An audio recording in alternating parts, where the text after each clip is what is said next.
Thank you very much, Tom. Let me also thank the organizers, Helen, Celia, Stephen, and others for inviting me to this truly historic event. And I'm delighted to be among so many of you whose work I greatly admire.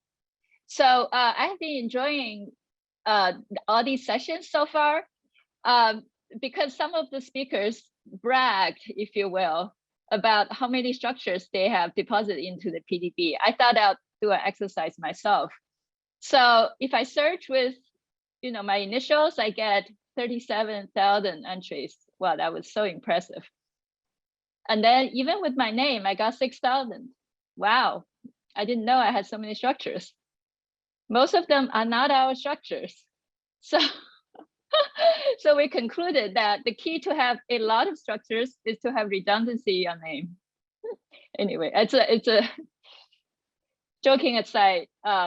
Happy birthday, PDB, and many happy returns. I think my PhD advisor, Michael Rossman, is smiling down upon us.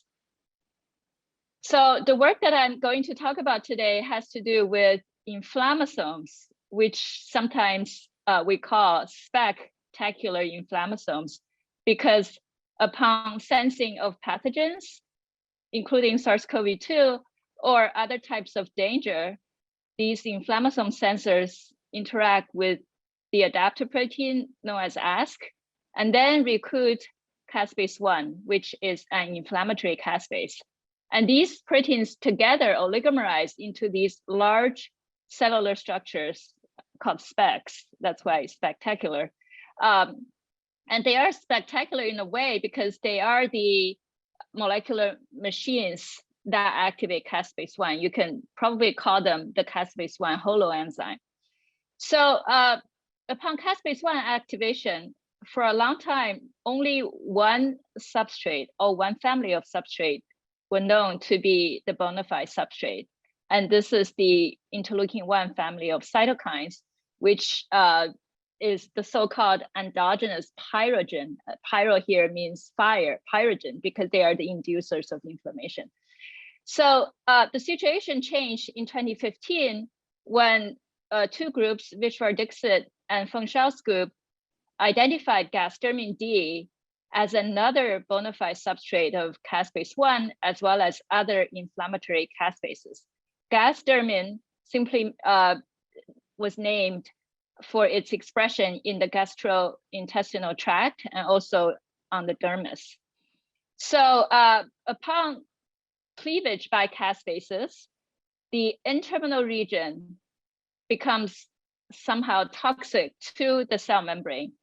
And then it is shown by genetic means that this protein is important for both the release of the cytokines to the outside of the cell and also for the induction of pyroptosis. Pyro here again, pyroptosis, which is an inflammatory form of cell death.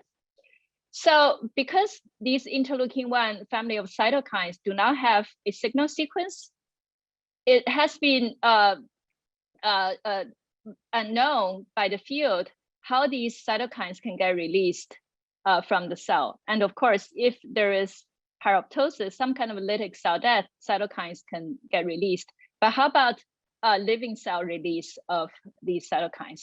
So in the next 20 minutes or so, I hope to convince you that we now know a lot more about how these Gasdermin D proteins is mediating the release of the mature cytokines, but not the pro-cytokines, and how structures is playing a big role in that. So here I summarize a little bit of the background, showing what the field has been investigating for the so-called unconventional protein secretion, UPS, of interleukin-1 beta. UPS simply means any types of secretion that's not mediated by a signal sequence. So a lot of vesicular mechanisms were proposed, as well as additional other types of mechanisms.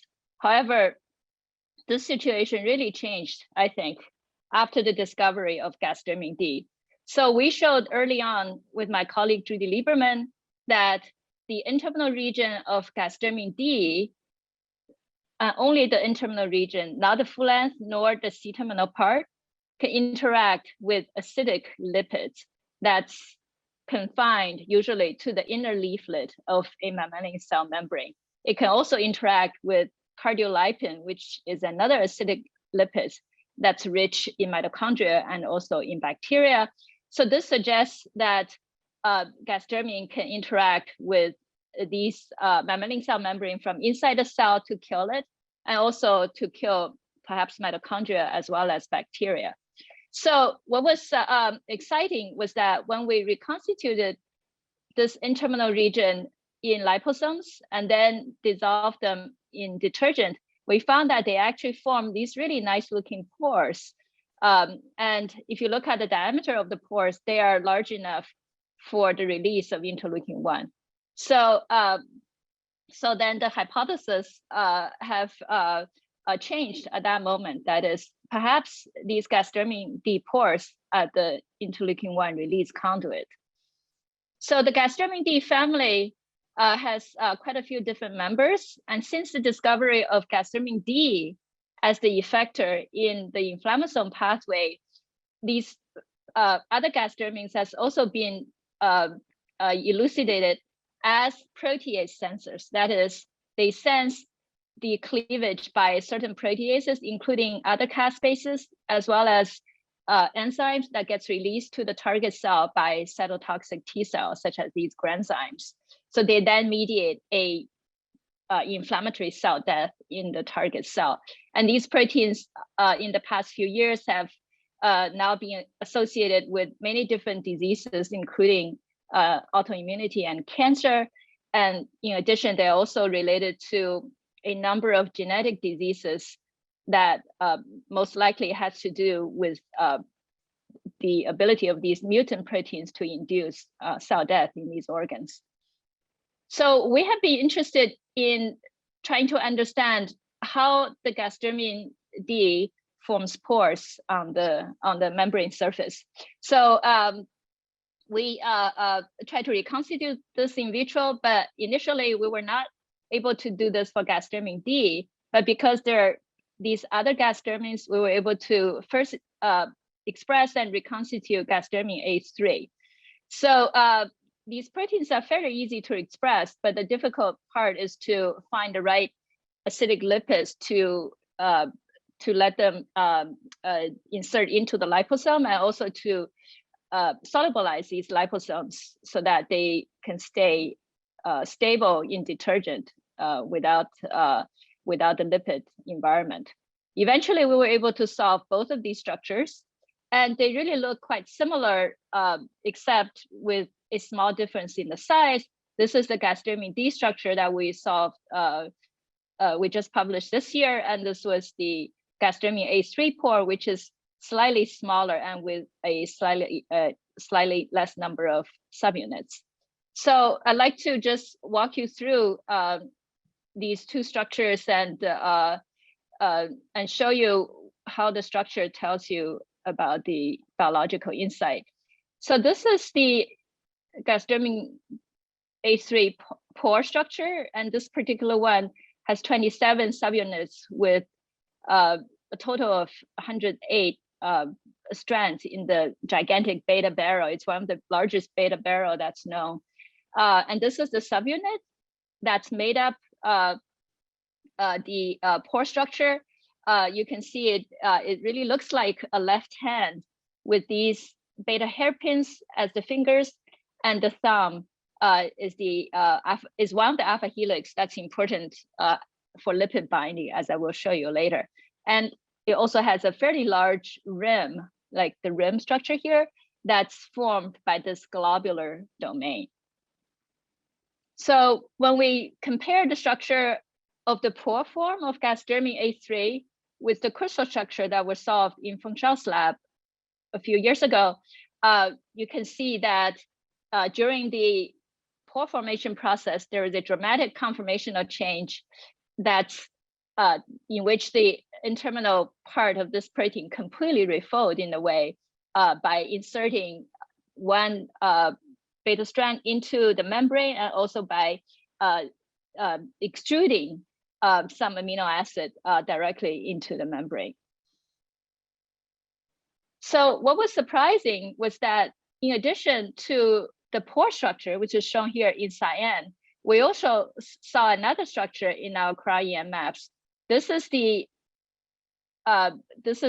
orange bit, and the orange bit is very similar to the cyan structure, except it doesn't have the transmembrane beta barrel. It has the globular region, but no transmembrane region.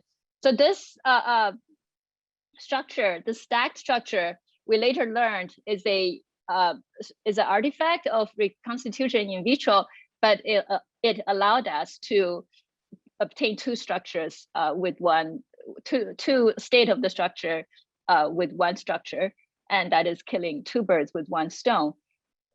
So this turned out to be the same for Gasdermin D as well. In fact, for Gasdermin D, the stacking is even more severe. You can have face-to-face stacking, also back-to-back stacking. So in order to solve these structures, we had to perform density subtraction to essentially separate out in all the particles the two halves, so that we perform structure reconstruction separately for the pore and the pre-pore. Also, the stacked rings have different symmetry, so that we really have to separate them out in order to obtain their structures. So these structures then, especially the structure of the pre-pore, now allowed us to propose a mechanism in which the membrane insertion is a concerted mechanism in which all the beta strands, upon formation of the pre-pore, gets into the membrane to form the beta barrel with a hydrophobic conduit inside the pore. Cleavage, of course, has to occur, and then these cleaved segments oligomerize and then insert, as shown here in this morph between the two states. So we imagine that this is a cookie cutter. We have some evidence that the lipid actually gets extruded during the insertion process. So in order to further look at whether the insertion process is concerted or not, we also performed single pore recording in collaboration with a colleague, Anna Graca, here in Boston. So what we did was to take CHO cells, and then we isolate a patch, and then use that to incubate with Gasdermin D plus enzyme. So as you can see, look at the trace. So nothing happens, and then suddenly when something happens, the current just comes, and in the very cooperative fashion. And if you enlarge this bit, you can see that the entire process of membrane insertion occurs in less than a second. So the structure also tells us something quite interesting about membrane remodeling, if you will. So as I said earlier, Gasdermin binds to acidic lipids. So actually the PI of the protein is about 8.7 to 8.9, depending whether it's human or mouse. And there are lots of positively charged patches on the surface. And if we map some of these patches onto the pre-pore structure, because pre-pore has to be formed first, so then, of course, the bits of the pre-pore that's closest to the membrane should be the initial membrane encountering site. And this, what we mapped to be this hydrophobic anchor and the basic patch too. BP means basic patch. In Gasdermin D, we mapped 3 sets of basic charged basic residues or positively charged residues. And if you draw a line through these patches in the presence, in the oligomeric assembly of the pre-pore or the pore, you see that the membrane has to follow the shape of these lipid binding patch as shown here. And for the pre-pore, it gives you this protruding in membrane remodeling, whereas for the pore itself, it actually protrudes out. So why is this important? So we and others have shown that indeed, sometimes cells can sustain the presence of Gasdermin pores on the surface, and that's because the cell has a way to repair the membrane to remove some of the pores, so that there is a balance between the formation of the pores and the removal of the pores. And the removal of the pores has been shown to be mediated by this escort-3 system. And what's activating escort-3 system? One is a calcium influx, and the other, in fact, is a membrane curvature that is consistent with what Gasdermin D generates upon formation of the pore. So as such, then the formation of the pore, in fact, primes its removal of the cell, removal from the cell, and to be released to the outside of the cell. So this last paradox, which I think was probably the most informative from the structure, is the fact that we know that pro-IL-1 cannot get released from the cells without cell lysis. If the cell die, of course, pro-IL-1 can go out, but IL-1 can go out. So that suggests that there should be a specificity of the Gasdermin D pore itself for the mature cytokine, but not for the pro-cytokine. But if you look at the size of these two proteins, the proform or the mature form, they're both very small. So how can we explain that? So let's take a look at the structure. So despite having a very high PI for these N-terminal segment of Gasdermin D, the conduit itself, not the outside that's facing the lipid, the conduit itself, the hydrophilic conduit itself, is actually very acidic. And the charge itself is weak, as you can see here. Even when we plot the gradient to be plus or minus KT over E, we still only see the charge potential goes slightly away from the surface of the pore. But we thought, let's just calculate it. The reason is also when we calculated the electrostatics, we're using a dielectric constant of 80. So we actually don't know what would be the environment of the pore. So therefore, there could be a reinforcement of the electrostatics on the membrane itself. So we thought, let's just calculate this. So that's what we did. We calculated and plotted the electrostatic potential all the way to the center of the pore. You can see this is one section here, this section plane B here, and this is plane A, which is the rim of this pore structure.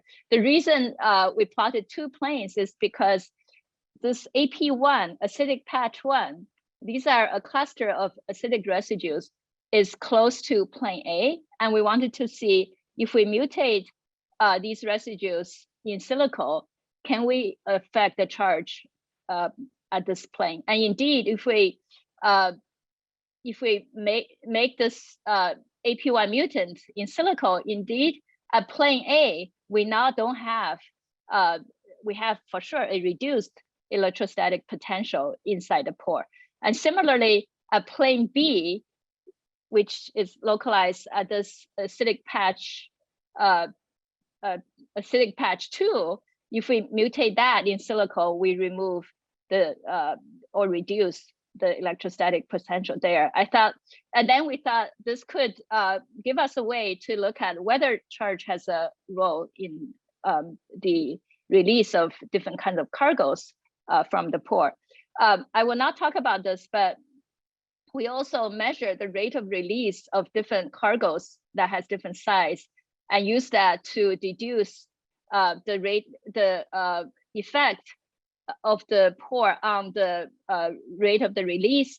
Only needs to be this amount of electrostatics in the pore to be effective.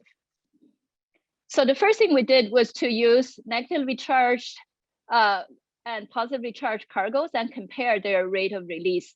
What we did was to take liposomes and encapsulate these cargoes inside. So the first type of cargo we use are these dextrans, which can be neutral or can have a positive charge or negative charge. As you can see here, is the negatively charged cargo that gets released slowest from these cargo. And if you change Gasdermin D, mutate Gasdermin D, this AP1 patch, this deterrence of negatively charged cargos is gone. All the cargos are released at similar rates. And this is also the case for these small proteins that we tested. This acidic protein was released the slowest, but if you mutate Gasdermin D at the AP1 site, then the release rate is greatly advanced.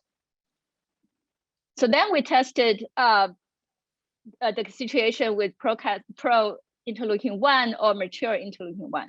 So we expressed both the mature IL-1 and the pro-IL-1, and then we encapsulate them together into these liposomes. And then we look at how they get released from these liposomes. So with the wild-type Gasdermin D, as you can see, pro-IL-1 do not get released very much, but the mature all come out quite quickly. But if you mutate this AP1 patch to reduce the charge, then more pro-IL-1 gets released. And this is the same with Gasdermin A3, is the related Gasdermin D pore, also have a similar deterrence for negatively charged cargos. So we then tested this in cells using a live cell interleukin-1 secretion system. So in this system, we treat the cells with these stimulus and wait for 12 hours and look at for their release of interleukin-1 into the supernatant of the cell culture. So with the so we use Gasdermin D knockout and then reconstitute them with either the wild type or mutant Gasdermin D. So as you can see here, with the wild type Gasdermin D, over the 12-hour time course, you release a lot of mature interleukin-1, but you do not release any pro interleukin-1. But with the AP1 mutant, because the pro interleukin-1 gets leaked out constantly, you see this accumulation in the supernatant. You also don't see a lot of mature interleukin-1 because they've already gone out of the cell and they miss a chance to be processed. So, so then physiologically, if these pores do not have this deterrence for the pro-IL-1, then the release of mature IL-1 for their biological activity will be greatly reduced. So we also tested whether other pores, such as these toxins from bacteria, can also provide some level of selectivity, at least for the substrate of interleukin-1, pro-interleukin-1. We did not see any selectivity for the release through these cytolysins. So then we concluded that there is a electrostatic filtering in the selectivity of the Gasdermin D cargo. That is, negatively charged cargos are deterred much more so than their neutral counterpart. And therefore, in this particular case, the pro-interleukins were prevented from being released before their processing. So we expect that some other members of the IL-1 family can also be released in a similar fashion. And most importantly, I think we need to investigate what is the secretome. What are the things that Gasdermin D pores can release in a live cell setting? Does it have a lot of danger-associated molecules to activate the immune system or not, for example? So I think the bottom line is that it was quite surprising that these large pores may still have selectivity based on other biophysical properties in addition to selectivity by size. So in the last minute, I just want to mention that since this appears to be a virology section. So we have identified Gasdermin inhibitors, and one of them, in fact, is a known drug called antibuse, and we could show that it directly modifies one of the cysteine residues in the Gasdermin D pore structure, and this cysteine is exactly at the insertion site of the pore, and this modification prohibits the insertion to exert its anti-inflammatory effect. So as you know, advanced cases of COVID-19 is associated with hyperinflammation, and we and others have evidence to show that inflammasomes are activated in this process and contribute greatly to this disease, severe disease. So it turned out through a epidemiological study looking at about 500,000 of veteran VA hospital patients, disulfiram usage for alcoholism, antibuse is an anti-alcohol drug, have reduced COVID-19 disease. And disulfiram has also been published to show that it has some activity against the SARS-CoV-2 main protease. And currently there are 2 FDA-approved clinical trials going on for COVID-19 using disulfiram. And I just want to quote what Eddie said. Eddie said about what Paul Jensen said, that is, drugs need to be cheap and easy to make, and this is the case for disulfiram. Let me thank all the postdoc and students in my lab, especially the 4 main leaders in the 2 projects that I talked about, and my wonderful collaborators. Let me end with this tweet from the PDB not too long ago. My student was more excited about this than the structure paper itself. And I thank you for your attention.